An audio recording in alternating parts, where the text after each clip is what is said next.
Bonjour à tous, on commence notre JT avec le Doliprane, icône des armoires à pharmacie françaises, qui vient de passer sous bannière américaine. C'est désormais officiel, Sanofi a vendu 50% de sa filiale Opella, qui fabrique le célèbre médicament, au fonds d'investissement américain CDNR pour 10 milliards d'euros. L'annonce initialement faite en octobre 2024 avait provoqué une vague d'indignation chez les syndicats et certains élus. Montant de l'opération, 10 milliards d'euros qui permettront notamment au groupe d'investir dans l'intelligence artificielle. Sanofi qui conserve 48,2% du capital tandis que BPI France détient 1,8% et siégera au conseil d'administration. Et pour garantir que la production restera en France, l'État a prévu des pénalités jusqu'à 40 millions d'euros en cas de fermeture des 2 sites de la filiale.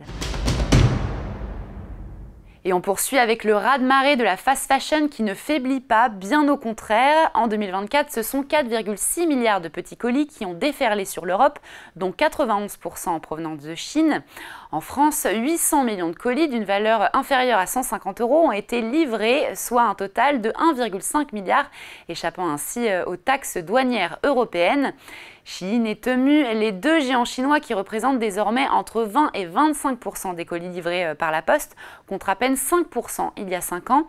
Face à cette explosion du e-commerce low cost, le gouvernement français a dévoilé un plan d'action instauré dès 2026 des frais de gestion sur chaque colis entrant dans l'Union européenne afin de financer les contrôles douaniers. Le problème, la France ne peut pas agir seule car Bruxelles détient l'exclusivité en matière de politique douanière.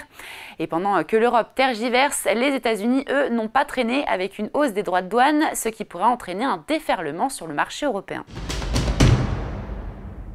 Et on termine avec ce coup de frein sur le marché auto au mois d'avril avec 139 000 immatriculations. Les ventes de voitures particulières neuves plongent de 5,64%, confirmant un début d'année compliqué avec un recul de 7,28% depuis le mois de janvier.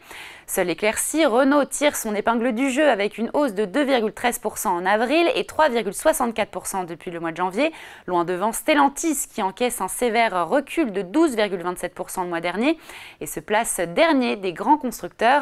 À noter que la vraie sortie de route est pour Tesla, 863 véhicules vendus seulement au mois d'avril dans l'Hexagone, soit une chute vertigineuse de près de 60% sur un an.